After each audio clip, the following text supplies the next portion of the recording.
Olá, sétimo ano, bom dia para vocês. A nossa aula de História, estávamos falando sobre o período colonial no Brasil, falamos sobre este período, falamos o que é escambo, o que é monopólio, falamos sobre as expedições exploradoras, as expedições guarda-costeira, o Tratado de Tordesilhas, é isso? Falamos também sobre as capitanias hereditárias e hoje nós vamos falar sobre o governo geral.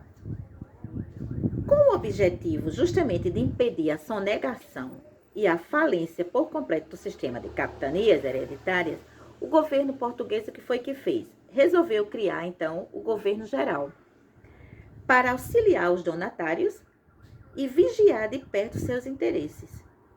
O sistema de governo geral ele foi criado em 1548, com o objetivo de exercer o efetivo controle da colônia, quer dizer, tinha que ter alguém para controlar aquele local, aquela cidade, aquela colônia, certo? Porque não tinha ninguém, só o rei, e era distante demais, então precisava de ter alguém para poder cuidar daquela terra, tá bom? Justamente porque a metrópole era quem estava mandando, mas não tinha mais condições, então se criou esse governo geral, não é isso? O governo geral, ele também tinha por obrigação, veja bem, auxiliar as capitanias em dificuldade, defender o litoral, combatendo os franceses, que eles vinham direto para invadir, desbravar o interior, combatendo os indígenas, quer dizer, eles tinham que ajudar justamente o pessoal a entrar de mata dentro para combater, para matar os indígenas e também coordenar e administrar também política e economicamente aquela cidade ou aquela capitania que estava com problema. O governador geral, ele dispunha de pessoas de confiança do rei, eram pessoas de confiança dele. E para auxiliar nessas tarefas, porque o rei não tinha condições, foram criados cargos de ouvidor-mor, cuidava da justiça, provedor-mor, cuidava da arrecadação dos impostos, capitão-mor, cuidava da defesa.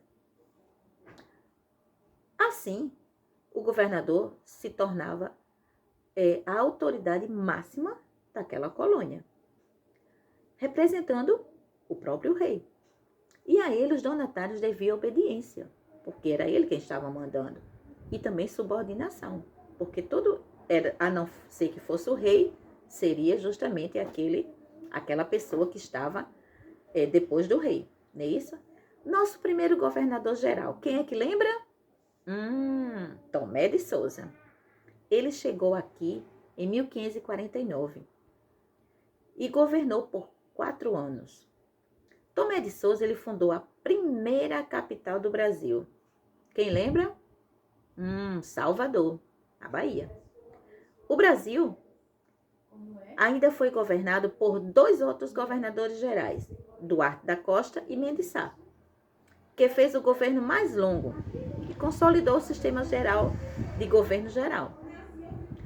Enquanto o governador geral representava o poder central na colônia e os capitães donatários, o poder regional da prática, o poder de fato, ficava nas mãos dos homens bons, que compunham as câmaras municipais.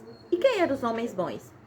Eram grandes proprietários, escravocratas, que dominavam o poder local e governavam e administravam justamente as vilas e as cidades.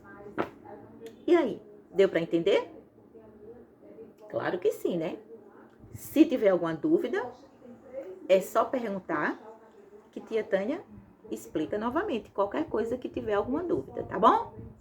Mas espero que tenha pego bem direitinho, tá bom? Tchau, tchau para vocês!